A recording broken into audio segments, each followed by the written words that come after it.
नमस्कार, rise to success channel के अंदर आपका हार्दिक स्वागत और अभिनंदन। आज राजस्थान के दुर्ग के बारे में बात करते हैं। राजस्थान के दुर्ग देश के अंदर एक अमूल्य धरोहर है और कई दुर्गों को यूनेस्को ने विश्व धरोहर के अंदर शामिल किया है। अगर हम भारत का भ्रमण करते हैं तो हम पाते हैं कि राजस्थान और महाराष्ट्र दो ऐसे राज्य हैं जिसमें अत्यंत ऐतिहासिक दुर्ग विद्यमान है। आज राजस्थान के दुर्ग में बात करने से पहले हम ये जानते हैं कि एक राजा की रियासत के मुख्य 7 अंग होते हैं। राजा, मंत्री, अमात्य, कोष, राष्ट्र, दुर्ग और सेना। उस दुर्ग को हाथ की संज्ञा दी गई है। ये दुर्ग क्यों बनाए जाते थे, ये किले क्यों बनाए जाते थे? क्योंकि प्राचीन समय के अंदर साम्राज्यवाद था और साम्राज्यवाद के अंतर्गत क्या होता है कि एक रियासत, एक राजा दूसरे रियासत पर आक्रमण करके उसको अपने साम्राज्य में मिलाने की चेष्टा करता है और इसी के तहत अपने साम्राज्य की रक्षा के लिए उस राजा के द्वारा अपने किले की रक्षा और अपने प्रजा की रक्षा के लिए एक किले का निर्माण करवाया जाता है, जिसके अंतर्गत उसका निवास स्थान होता है, उसमें शस्त्रागार रखने का स्थान होता है और उस प्राचीर का निर्माण करवाया जाता है जो उसके सरहद की सीमा, जहाँ से वो राजा दूसरी सेनाओं से उनके द्वारा युद्ध किया जाता है। तो कई प्रकार से हम देखें तो उस रियासत के किले के अंदर अनेक प्रकार के जल स्रोत, रसद, भंडार भी रखे जाते हैं ताकि आक्रमण जब दुश्मन सेना का हो तब पर्याप्त मात्रा के अंदर रसद की व्यवस्था होने से लंबे समय तक मुकाबला किया जा सके। तो आज उन्हीं दुर्ग में बात करने से पहले हम ये देखते हैं कि दुर्गों को कितने भागों के अंदर बांटा गया है और कौन कौन से दुर्ग हैं। हम राजस्थान के अंदर देखते हैं, राजस्थान के अंदर अनेक प्रकार के दुर्ग हैं, जैसे जल दुर्ग, गिरि दुर्ग, वन दुर्ग, एरन दुर्ग। लेकिन इन दुर्गों को क्या दुर्गों को किस किस नाम से पुकारा जाता है, इसके बारे में बात करते हैं। सबसे पहले शुक्र नीति के अनुसार जो दुर्ग बताए गए हैं वो 9 प्रकार के दुर्ग बताए गए हैं। वही कौटिल्य ने अर्थशास्त्र में 4 प्रकार के दुर्ग का वर्णन किया है और विष्णु धर्मसूत्र के अनुसार 6 प्रकार के दुर्ग बताए गए हैं। शुक्र नीति के अनुसार जो दुर्ग बताए गए हैं उसके अंतर्गत वन दुर्ग, ऐसा दुर्ग जिसके चारों ओर वन स्थित हो, जैसे रणथंभौर का दुर्ग है। गिरि दुर्ग, ऐसा दुर्ग जिसके चारों ओर पर्वत हो, रणथंभौर इसी के अंदर आता है। और जल दुर्ग, ऐसा दुर्ग जिससे चारों ओर जल हो, गागरोनगढ़ दुर्ग जो है वो जल दुर्ग की श्रेणी में आता है। और ऐसा दुर्ग जिसके चारों ओर खाई हो उसको पारिक दुर्ग कहा जाता है। तो पारिक दुर्ग जो है वो लोहागढ़ किला उस श्रेणी में आता है। अब आता है धानव दुर्ग, जिस दुर्ग के चारों ओर मरुस्थल हो वो धानव दुर्ग की श्रेणी में आता है। जैसे जैसलमेर दुर्ग जो है वो धानव दुर्ग की श्रेणी में आता है। एरन दुर्ग, ऐसा दुर्ग जिसका मार्ग कंटीला और दुर्गम मार्गो, उसको एरन दुर्ग की श्रेणी में रखा जाता है। एक दुर्ग होता है सैन्य दुर्ग। सैन्य दुर्ग को सुरक्षा की दृष्टि से सबसे सर्वोत्तम माना गया है। इस दुर्ग के अंदर दुर्ग जो होता है वो चारों ओर सेना के द्वारा सुरक्षित होता है, उसको सैन्य दुर्ग कहा जाता है। और इसके बाद बात करते हैं पारिद और मही दुर्ग। पारिद दुर्ग वो दुर्ग है जिसके चारों ओर एक प्राचीर का निर्माण हो, परिधि का निर्माण होता है। और स्थल और मही दुर्ग है जो भूतल मैदान के ऊपर जिस दुर्ग का निर्माण किया जाता है उसको स्थल मही दुर्ग कहा जाता है। अब एक सहायक दुर्ग, राजस्थान में सहायक दुर्ग का कोई प्रकार नहीं पाया जाता है। सहायक दुर्ग में वो सेनानी रहते हैं जो राजा के हमेशा काम आते हैं, सूरवीर बांधव लोग उसमें निवास करते हैं। राजस्थान में इस श्रेणी का कोई भी दुर्ग नहीं पाया जाता है। तो कौटिल्य ने इस प्रकार 4 भागों के अंदर दुर्ग का वर्णन किया है: गिरि दुर्ग, वन दुर्ग, धानव दुर्ग और जल दुर्ग। अब बात करते हैं राजस्थान के पूर्वी भाग में स्थित एक ऐसा दुर्ग जो मालवा और दिल्ली के बीच स्थित होने से अनेक प्रकार के आक्रमण का गवाह बना, अनेक प्रकार के आक्रमण का शिकार बना। रणथंभौर दुर्ग रणथंभौर का किला, जिसको कहा जाता है कि रणथाम देव ने और जयंत चौहान ने 8वीं सदी के अंदर बनाया था। अलग अलग इतिहासकारों ने इसके बारे में अलग अलग बात बताई है। कई इतिहासकारों ने इसको ये बताया है कि इसको अजमेर के चौहान शासक जयंत चौहान ने बनाया था। कई बुक्स के अंदर कई इतिहासकारों ने ये बताया है कि इसका निर्माण रणथाम देव ने, जो सपाल दक्ष चौहान शासक थे, उन्होंने करवाया था। तो अब बात करते हैं रणथंभौर दुर्ग की। रणथंभौर दुर्ग जो है वो 7 पहाड़ियों के बीच में एक मनोरम दुर्ग जो चारों ओर वन से घिरा और पहाड़ियों से घिरा दुर्ग है। इसीलिए ये दुर्ग जो है वो गिरि दुर्ग और वन दुर्ग की श्रेणी में आता है। ये दुर्ग जो है वो रण और थंब नामक पहाड़ी पर स्थित है और ये अंडाकार आकृति का दुर्ग है। तो इस दुर्ग के इतिहास और इस दुर्ग के अंदर क्या क्या चीजें, क्या क्या स्थान है, उसके बारे में अलग अलग ढंग से बात करते करते हैं तो सबसे पहले ये बात करते हैं, जब हम इस दुर्ग के अंदर प्रवेश करते हैं तो इस दुर्ग से पहले एक दुर्ग आता है झाइन दुर्ग, जिसको रणथंभौर की कुंजी कहा जाता है। अगर कुंजी की बात करें तो हमें याद रखना है कि ग्वालियर की कुंजी किसे कहा जाता है, मंडरायल का किले को कहा जाता है। उसी प्रकार रणथंभौर के दुर्ग की कुंजी जो है वो झाइन के दुर्ग को कहा जाता है। झाइन का दुर्ग जो है वो रणथंभौर दुर्ग से पहले आता है और उस किले को जीतना अत्यंत जरूरी है यदि रणथंभौर पर विजय हासिल किसी आक्रमणकारी को करनी है। तो झाइन का दुर्ग एग्जाम में आगे पूछा भी गया है तो बहुत इंपॉर्टेंट है। अब इसके बाद में जब रणथंभौर दुर्ग के हम प्रवेश करते हैं तो एक नौलखा दरवाजा जो आरपीएससी सेकंड ग्रेड के एग्जाम में पूछा जा चुका है, और ये किला जो है वो बहुत ही यह दरवाजा जो है राजस्थान के अंदर केवल रणथंभौर दुर्ग के अंदर पाया जाता है। हालांकि राजस्थान में अनेक दुर्गों में कई प्रकार के पॉल है, कई प्रकार के पॉल मिलेगी, लेकिन वो भगवान के नाम के ऊपर आधारित है। ऐसी अनेक पॉल है अनेक जगहों पर, इसलिए वो जो एक्सेप्शनल चीज होगी, जो किसी एक दुर्ग की पर्टिकुलर विशेषता होगी, वो आपसे एग्जाम में पूछा जाएगा। तो रणथंभौर दुर्ग जो है उसके बारे में आपसे अगर पूछा जाता है पॉल के बारे में तो नौलखा दरवाजा जो एग्जाम आ चुका है और इंपॉर्टेंट है। अब आगे बढ़ते हैं इसके बारे में। रणथंभौर दुर्ग के अंदर एक ऐसा ऋषि की तपस्या स्थल है जहाँ पर ऋषि तपस्या करते थे। वो कालांतर के अंदर यहाँ पे जोगियों के डेरे लगने शुरू हो गए और जोगी महल आज जो वहाँ बना हुआ है और बहुत ही मनोरम स्थान है। इसके बाद में इसके आगे एक हमीरदेव चौहान जो रणथंभौर का सबसे प्रतापी चौहान शासक था, उसने अपने पिता की स्मृति जत्र सिंह की स्मृति में एक 32 खंभों की छतरी का निर्माण करवाया था, जिसको न्याय की छतरी भी कहा जाता है। तो इसको अब याद रखना, राजस्थान के अंदर न्याय की छतरी कहाँ पाई जाती है? राजस्थान के अंदर न्याय की छतरी जो है वो रणथंभौर दुर्ग के अंदर पाई जाती है। इसके बाद में जो राणा सांगा की हारी रानी कर्मावती ने रणथंभौर दुर्ग के अंदर एक छतरी बनाने का छतरी बनाई थी, जो उसके पूर्ण होने से पूर्व ही कर्मावती का निधन हो गया, तो वो छतरी अधूरी रह गई। उस छतरी को अधूरा स्वप्न छतरी भी या कर्मावती की छतरी भी कहा जाता है। अब रणथंभौर दुर्ग के अंदर एक हमीर की कचहरी है जहां पर बैठकर हमीर न्याय करते थे, तो हमीर की कचहरी रणथंभौर दुर्ग के अंदर स्थित है। हमीर की कचहरी के बाद में एक और स्थान रणथंभौर के अंदर है सुपारी महल। सुपारी महल राजस्थान का किले में एक ऐसा स्थान रणथंभौर में है जो सांप्रदायिक सद्भावना का प्रतीक है। इस किले के अंदर मंदिर, मस्जिद और गुरुद्वारा तीनों सम्मिलित है। और रणथंभौर दुर्ग जो है उसके बारे में एक और बात बता दूं मैं आपको कि रणथंभौर दुर्ग के अंदर एक त्रिनेत्र गणेश जी का मंदिर जो है वो सबसे ज़्यादा एग्जाम की दृष्टि से इम्पोर्टेंट है।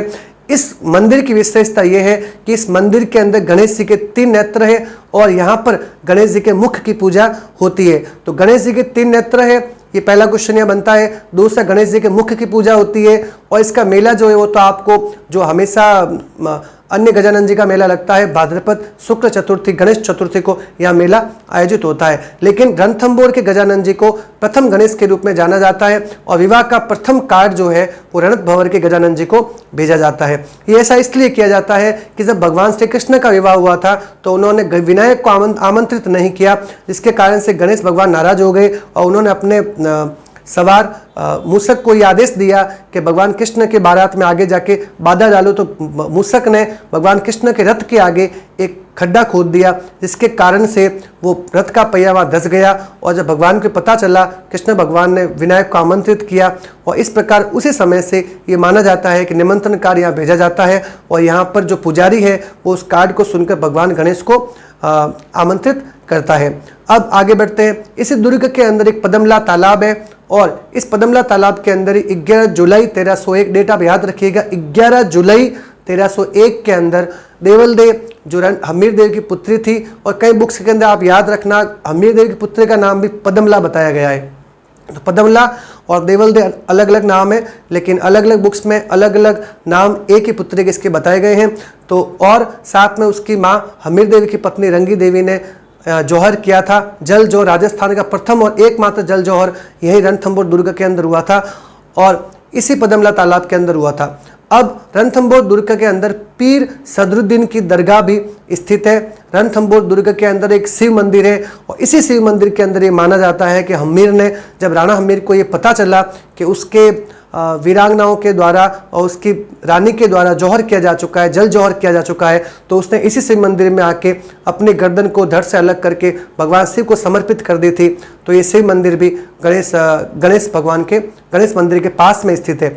इस तीर्थ गणेश जी के मंदिर के पास में एक ऐसा अज्ञात जल स्रोत है जो हमेशा जल से भरा रहता है और इसको गुप्त गंगा कहा जाता है। रणथंभौर दुर्ग के अंदर अगर ये बात करें रणथंभौर दुर्ग का इतिहास क्या है तो रणथंभौर दुर्ग की स्थापना जो है वो 8वीं सदी के अंदर जयंत चौहान, ये कहा जाता है कि 8वीं सदी के अंदर अजमेर के चौहान शासक जयंत चौहान ने करवाई थी। और कई इतिहासकार ये बताते हैं कि इसकी स्थापना रणथंभौर ने करवाई थी, लेकिन अनेक बुक्स के अंदर और जिसके प्रमाण अधिक मजबूत है जो इतिहासकारों ने कहा है तो इसकी स्थापना 8वीं सदी के अंदर रणथंभौर ने करवाई थी। और इस दुर्ग जो है वो चारों ओर पहाड़ियों से घिरा है और एक रमणीय स्थल है, इसीलिए इस दुर्ग के बारे में अबुल फजल ने ये कहा है कि अन्य सब दुर्ग तो नंगे हैं, केवल यही एक दुर्ग जो है वो बख्तरबंद है। यानी ये दुर्ग चारों ओर से एक प्रकार से बंद नजर आता है, दूर से दिखाई नहीं देता है, इसीलिए अबुल फजल ने ऐसा कहा है। रणथंभौर दुर्ग के अन्य नाम की अगर बात करें, रणथंभौर दुर्ग को दुर्गाधिराज भी कहा जाता है और चित्तौड़ का छोटा भाई कहा जाता है। चित्तौड़ का छोटा भाई इसीलिए भी कहा जाता है, यहाँ पर जो सिसोदिया वंश है उदयपुर मेवाड़ का, उनका भी शासन कुछ समय तक रहा और चित्तौड़ का छोटा भाई इस दुर्ग को कहा जाता है। रणथंभौर दुर्ग को हमीर की आन बान का प्रतीक भी कहा जाता है।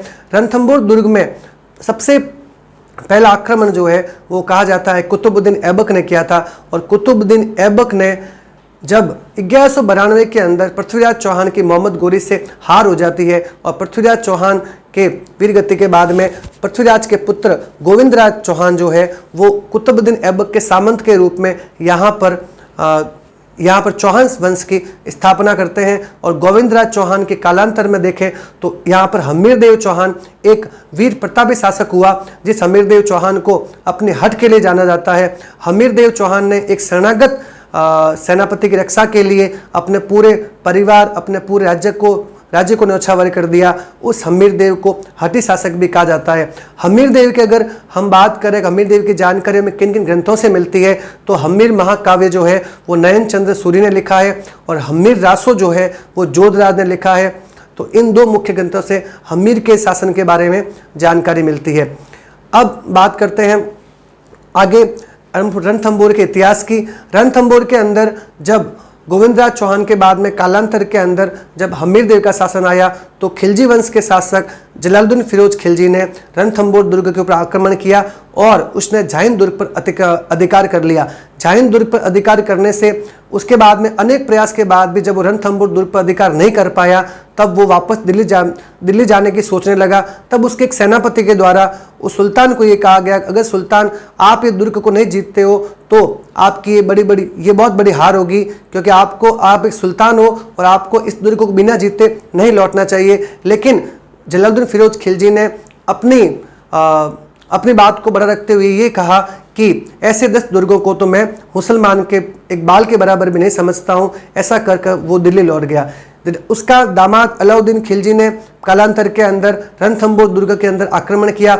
इस आक्रमण की मुख्य क्या वजह थी, इसकी पृष्ठभूमि के बारे में जानते हैं। ऐसा कहा जाता है कि अलाउद्दीन खिलजी के मालवा लूट के बाद में जब उसके सेनापति में धन का बंटवारा हो रहा था तो मंगोल सेनापति कैब और मुहम्मद शाह ने वह विद्रोह किया और वो हमीर की शरण में आ गए। जब अलाउद्दीन को इस बात का पता चला, अलाउद्दीन ने पत्र व्यवहार के द्वारा राणा हमीर को उन दोनों सेनापति को अलाउद्दीन को सौंपने के लिए पत्र लिखा और कहा या तो राजा अलाउद्दीन को ये सौंप दे या फिर उनको मार दे। लेकिन हमीरदेव ने ये कहकर उसे वापस पत्र लिखा कि राजा का कार्य शरणागत की रक्षा करना है और वह ये अनुचित कार्य कभी नहीं करेंगे। और इस कारण से अलाउद्दीन क्रुद्ध हो गया और अलाउद्दीन ने नुसरत खां और उलुगु खां के नेतृत्व के अंदर एक सेना रणथंभौर दुर्ग के लिए भेजी। अब वो सेना जब झाइन दुर्ग पहुंची तो उस समय राणा हमीर ने धर्म सिंह और भीम सिंह 2 सेनापतियों को झाइन दुर्ग पर भेजा। दोनों सेनाओं का आमना सामना हुआ और इस आमना सामना के अंदर नुसरत खां जो है वो मारा गया।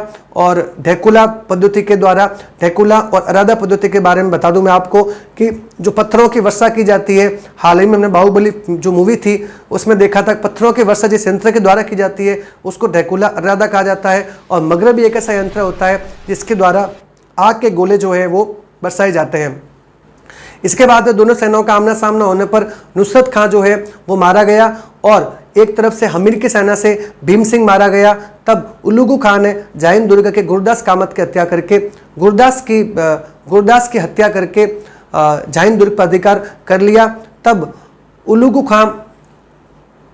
खां के द्वारा जाहिंद दुर्ग पर अधिकार करने के बाद में जब अलाउद्दीन को इस बात का पता चला कि नुसरत खां मारा जा चुका है, तब अलाउद्दीन ने स्वयं सेना लेकर रणथंभौर पर उपस्थित हो गया।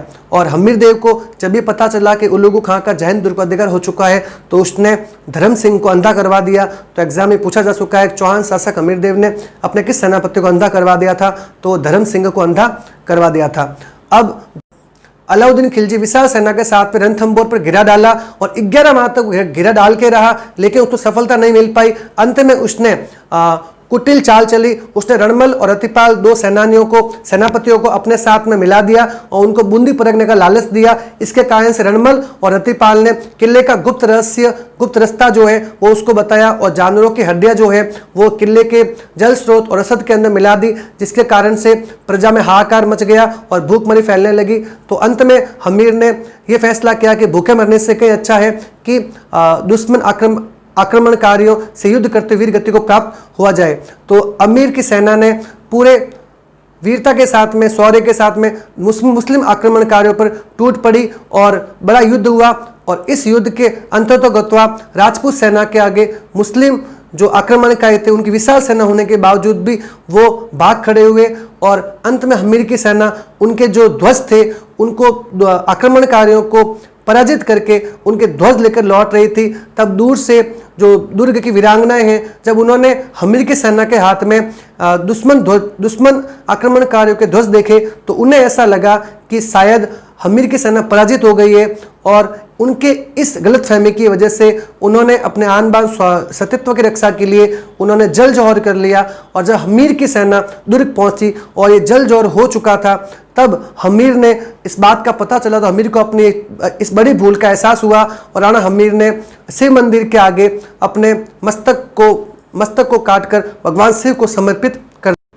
इसके बाद में जब अलाउद्दीन खिलजी की सेना पुनः दिल्ली लौट रही थी और जब उनको इस बात का पता चला तो अलाउद्दीन वापस पीछे मुड़ा और उसने दुर्ग पर अधिकार कर लिया। अधिकार करने के बाद में उलुगु खां को दुर्ग का रक्षक नियुक्त कर दिया। और जब उलुगु खां को दुर्ग का रक्षक नियुक्त किया गया तो ऐसा कहा जाता है कि प्रजा को मारा गया, पीटा गया, बच्चों को मारा गया, काटा गया और अत्यंत क्रूरतापूर्ण व्यवहार किया गया। किले में स्थित मंदिरों को तोड़ा गया और इस तभी अमीर खुसरो जो अलाउद्दीन खिलजी के साथ में आया था उसने ये शब्द प्रयुक्त किया है कि आज कुफ्र का गढ़ तो इस्लाम का घर हो गया है, यानी आज काफिर का जो गढ़ था वो इस्लाम का घर हो गया। काफिर मतलब कहा जाता है कि जो हिंदू नहीं है उन्हें मुस्लिम में काफिर की संज्ञा दी जाती है, तो आज काफिर का घर हिंदू का घर हो गया है। तो एग्जाम के अंदर पूछा जा सकता है कि कुफ्र का घर इस्लाम का घर हो गया, किसने कहा है? तो अमीर खुसरो ने कहा है। इसके बाद में कालांतर के अंदर इस दुर्ग के अंदर देखा जाए तो शेरशाह सूरी के समय उसने अपने पुत्र आदिल खां को यहाँ का दुर्ग का रक्षक नियुक्त किया था और मान सिंह ने इस रणथंभौर दुर्ग के स्थान को शिकार शाह के रूप में परिवर्तित करवाया था। अकबर ने जगन्नाथ कछवाहा को इसकी जागीरी दी थी और शाहजहां ने विठल दास को इसकी जागीर दी थी। तो ये किले का वहाँ तक का इतिहास था।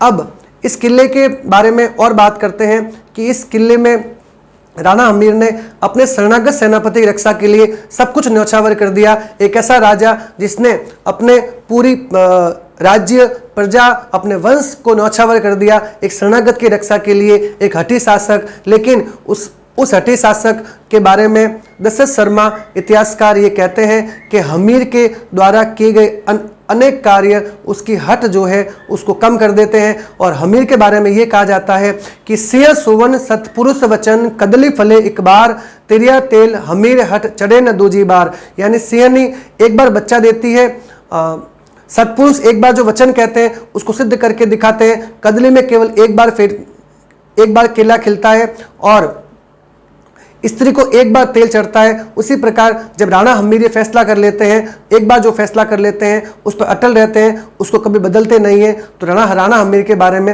ये वाक्य कहा जाता है।